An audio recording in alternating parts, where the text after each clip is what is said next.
we'll take a look at the other spot, see what you think. And you gotta make me walk? I'm gonna make you walk. Here, I'll give you the camera, you go film it, bring it back. How about we have the capability. Yeah, we do. And I didn't bring you out here so you could not do anything. I'm showing you around, but I'm not.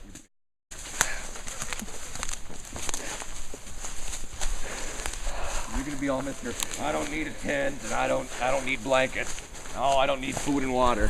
Say, show me you can walk.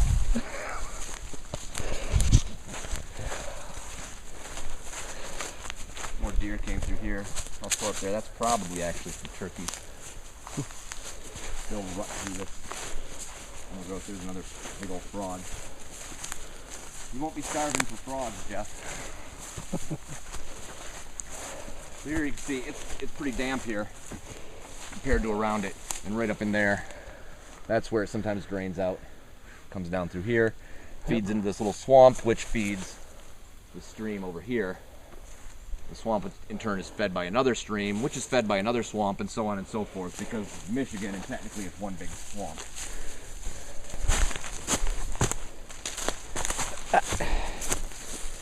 Beech nuts. Which I'm amazed that we found these, because normally the squirrels get them the second they're ripe. These ones are a little punky. Old.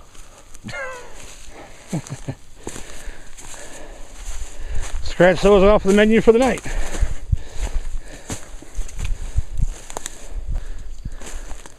What I usually like about this spot is you've got a whole lot of cattails growing down in there.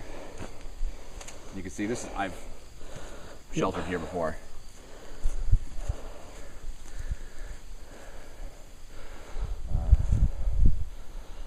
The main problem with this is it's such an incline, is that you've got to find these little dugout spots to put your shelter in, and all the building materials way up top of the hill.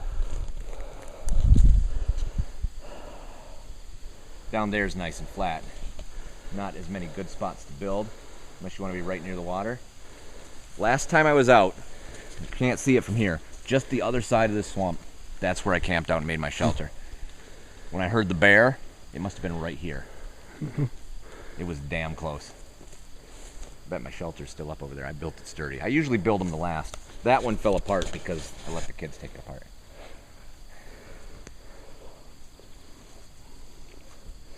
Well, what do you think, Jeff? We've got some choices. The other one is pretty cool. Like up there? Yeah. That's good. Should be enough of a breeze coming through that the mosquitoes shouldn't get too heavy. That's a big threat here with the water. Yeah. And we're not too far from the water down here, whatever water is available. At least we'll have some cattails.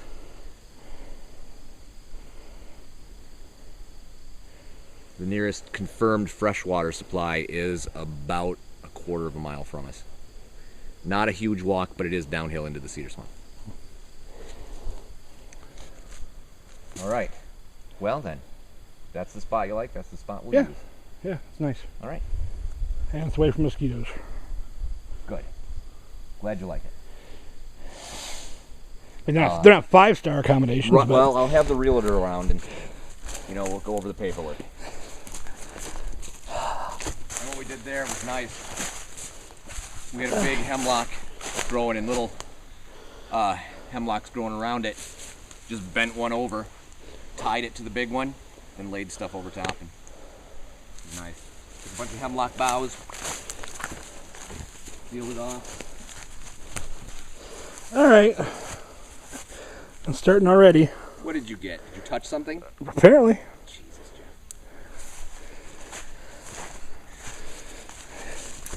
Dude, that last time, that rash on my leg lasted for like 3 months. You never even left the trail, was the thing. And I was wading in shorts and flip-flops out into it.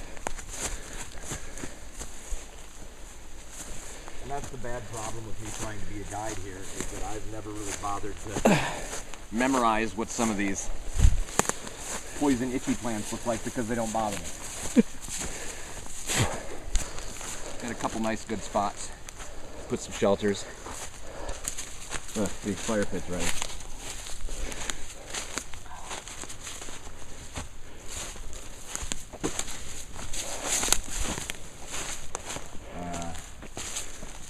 bit on building supplies. These legs are coming off. Either the legs or the whole pants. You choose. I would like to think that in that particular scenario, you could make the right choice on your own, Jeff. Ow! Here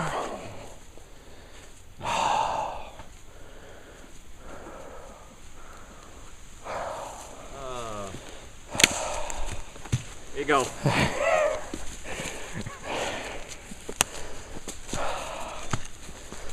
I'm not used to ground moving. Somebody needs to get out here and sweep these sidewalks, damn it. Yeah. Keep trying to step over the cracks and there isn't any.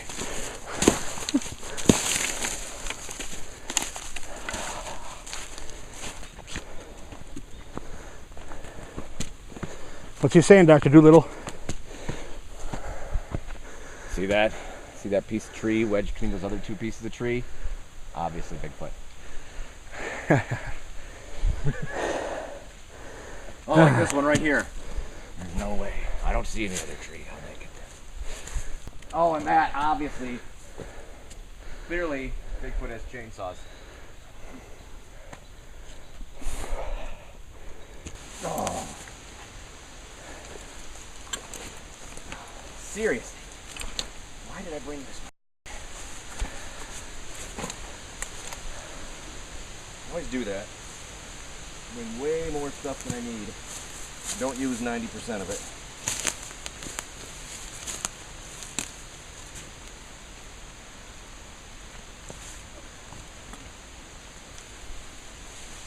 You know those shots like Les Stroud where he puts the camera up and he walks half a mile? Yeah. No! It is to come back and get it. Thank you, but no. Yeah. It seems to be... It sounded big.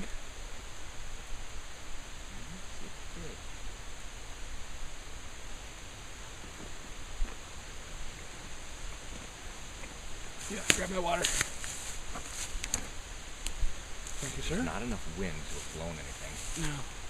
And not that something dead couldn't have finally come dislodged. Honestly, my first guess, if it's a critter, would be like a bear coming down out of a tree. Yeah.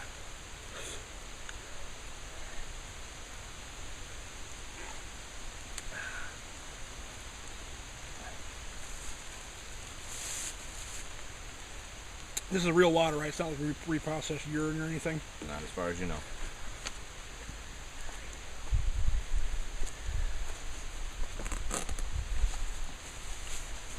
We'll get to that on the second trip. Right? No, it's perfectly. Yeah. Go here to get back on the trail.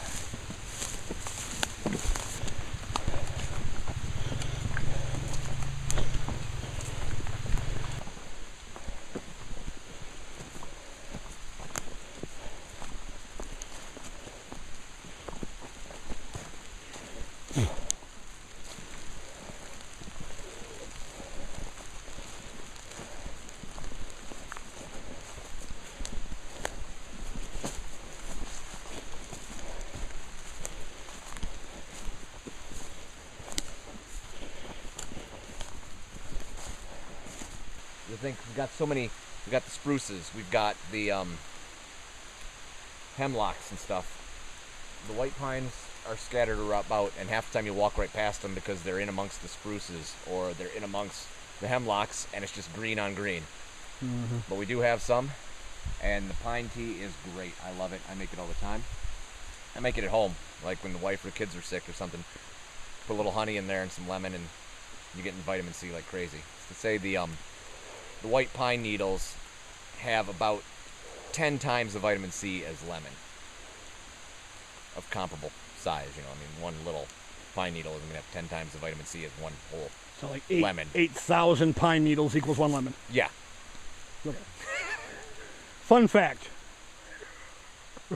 There you go.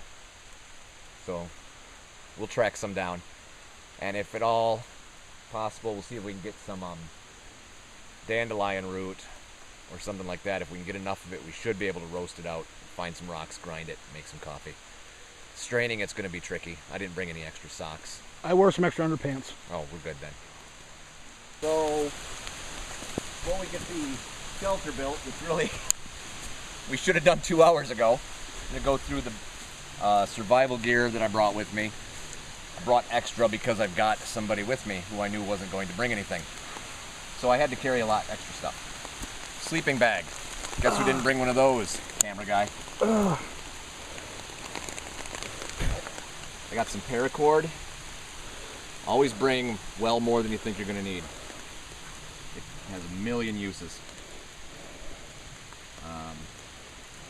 Before we get too far, let's talk about my pack. I've got a basic army pack, which is really great for these situations because it has just the right amount of external pouches.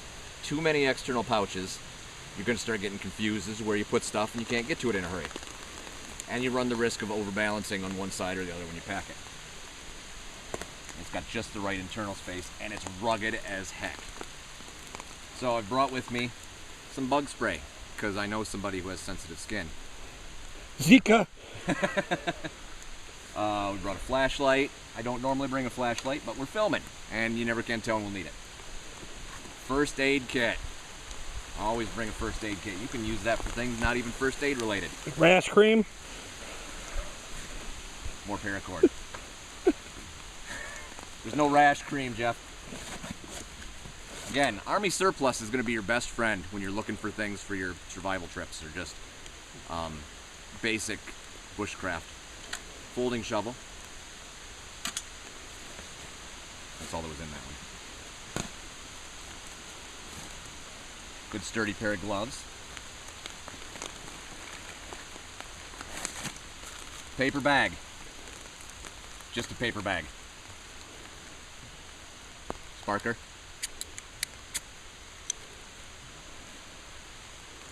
Because yes, you can start a fire with just friction, but I'm not sure if you can tell how good it's raining here. Chances of finding stuff dry enough, not going to be good. And never feel bad for failing to start a fire with friction because you have to have the perfect materials. Boot laces, I brought extras because, as I was telling you, you want to have as much cordage as possible. A lot of people overlook the fact that their boot laces are fantastic cordage. So you've always got that with you. And just one of those cheap survival kits you can buy just about anywhere in a sporting goods section. It's got some nice stuff in it, and it's got some stuff that we're not going to probably need ever. And I've put some extra things in it. But I've got a rain poncho, got a whistle, got a mirror, matches, tissues, antiseptic pads, ketchup packs, actually. I don't remember putting those in there. Just basic stuff. One of these probably is good to have with you at all times, just in case you aren't prepared for other things. Keep one in your car even, because you're going to have something in there that's useful. It'll help you that much longer. Brought a vest. Brought a hoodie. The hoodie is for sleeping. Pull it up tight, keep the mosquitoes out of my ear. Water bottle. Got a good stainless steel water bottle. Plastic comes off the top. You can see I've used this before for boiling, so you can put water in there, you can boil it to purify it, and just drink out of it. And we've got a mess kit here.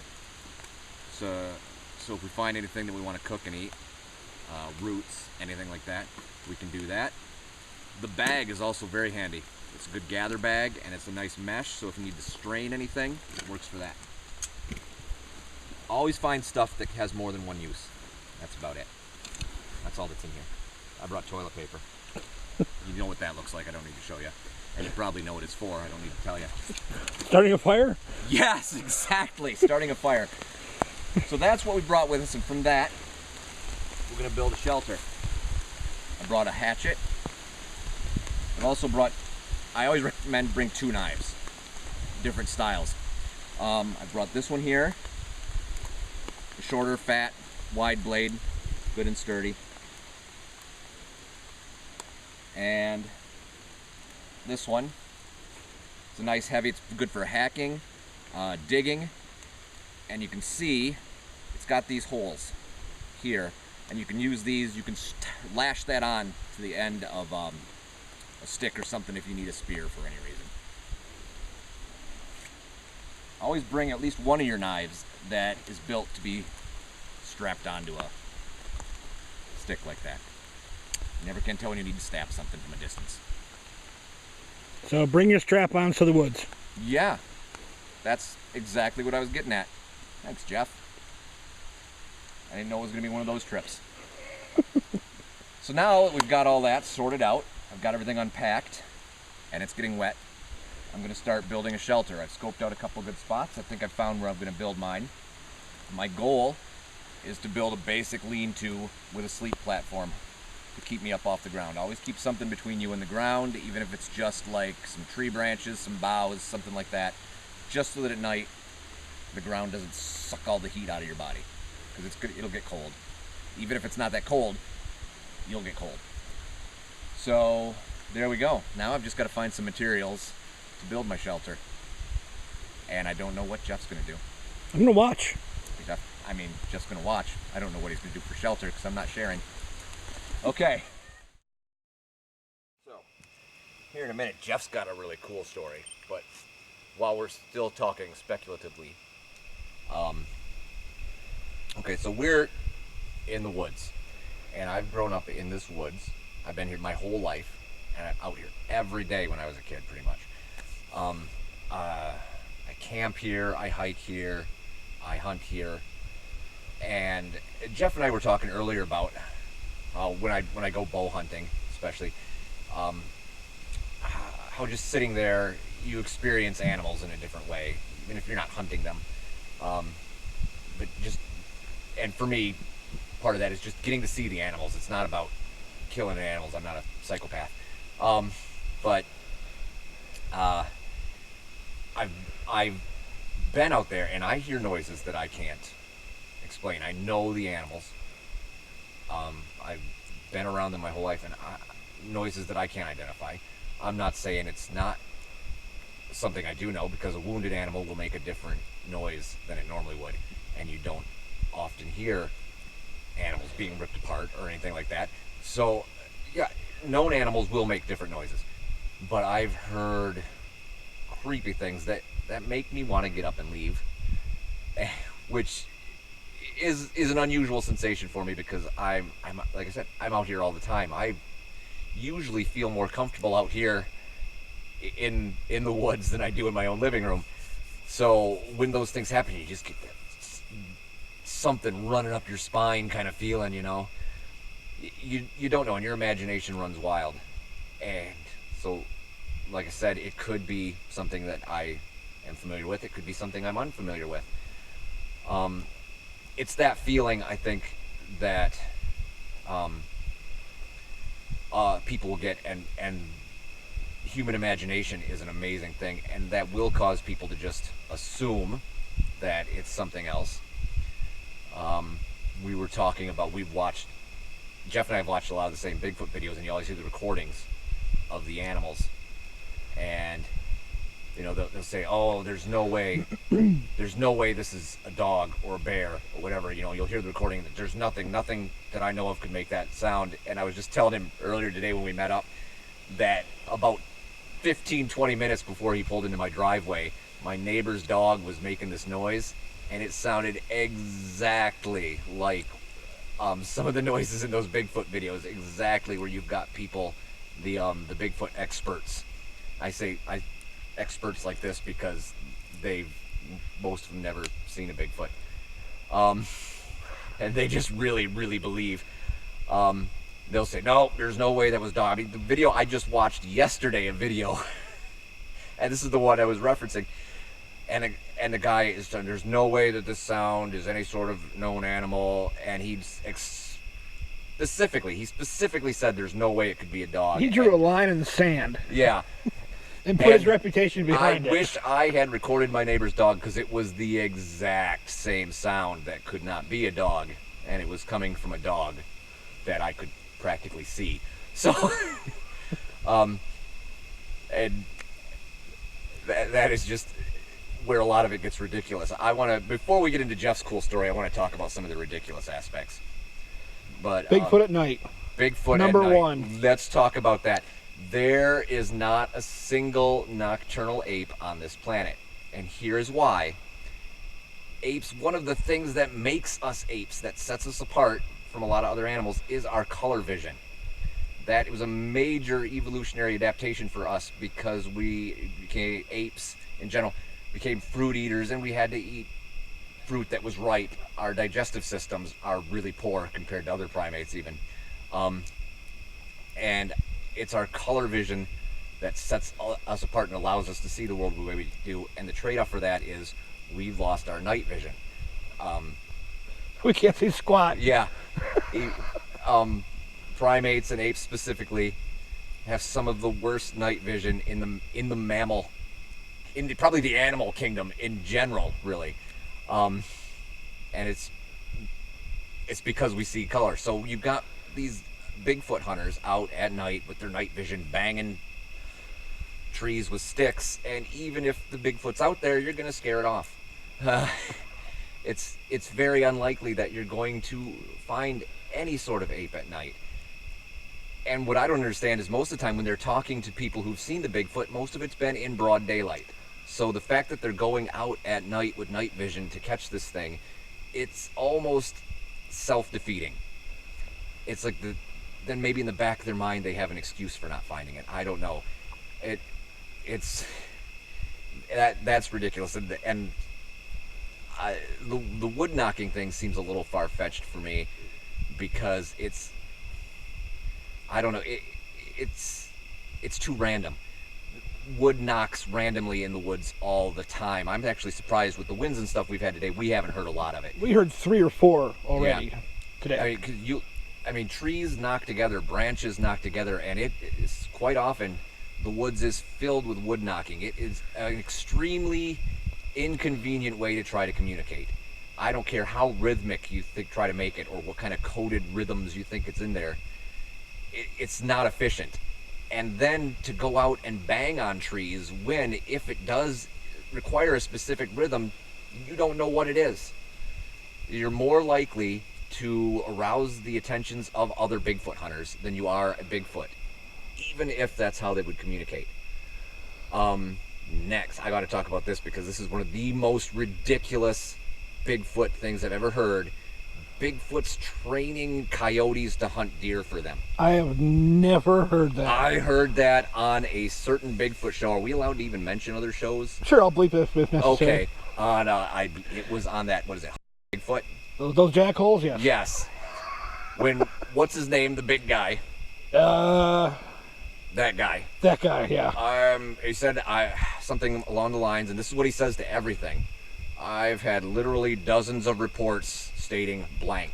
In this case, blank is Bigfoot training coyotes. Here's why that's ridiculous. I'm gonna have to go Google this now because I've never heard it. It's so absurd. I hope we have enough tape left on this camera. If not, we're gonna catch it all on this one. Okay. Where to begin? Even if Bigfoot's that intelligent, that would require one very specific evolutionary adaptation. Okay? Speech. Not speech to train the coyotes necessarily, but speech to allow the time. Watch any primate and watch apes in the wild.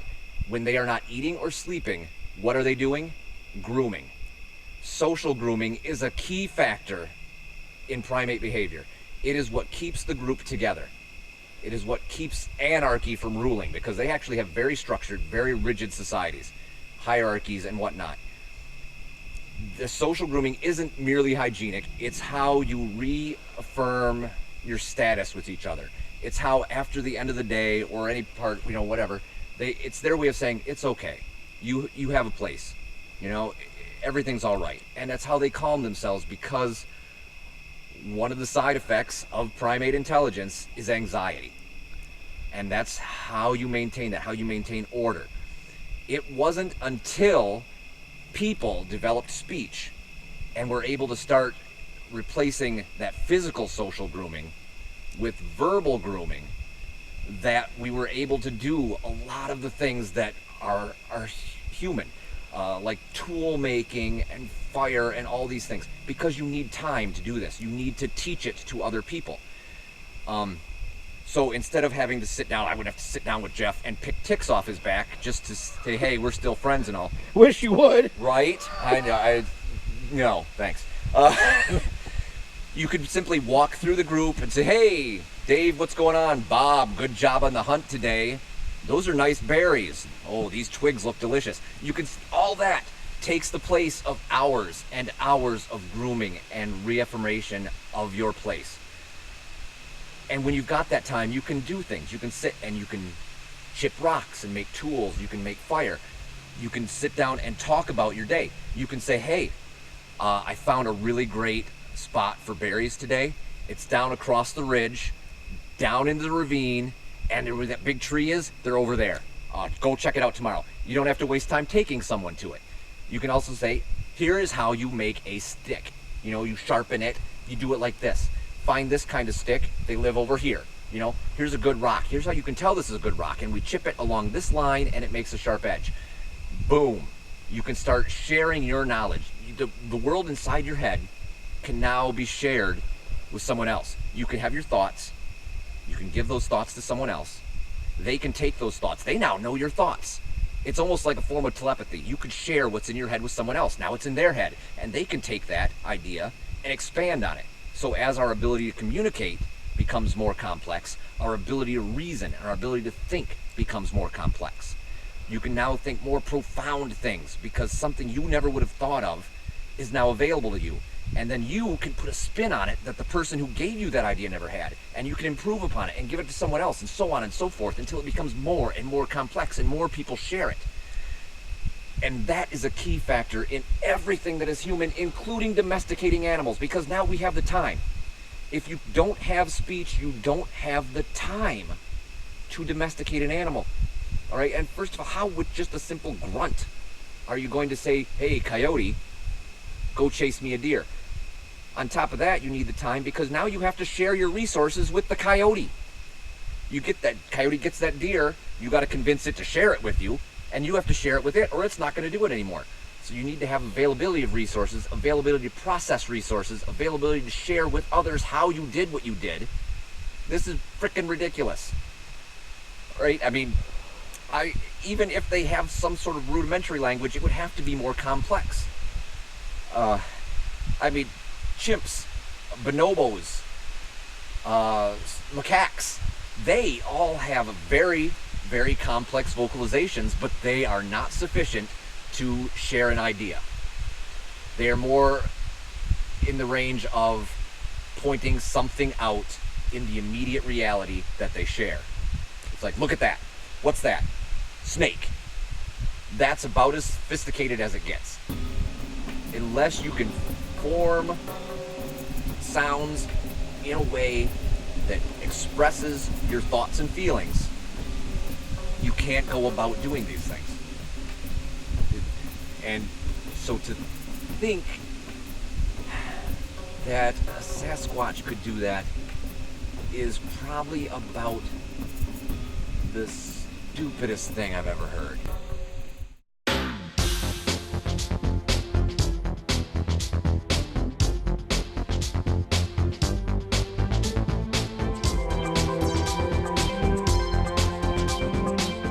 Access Vision.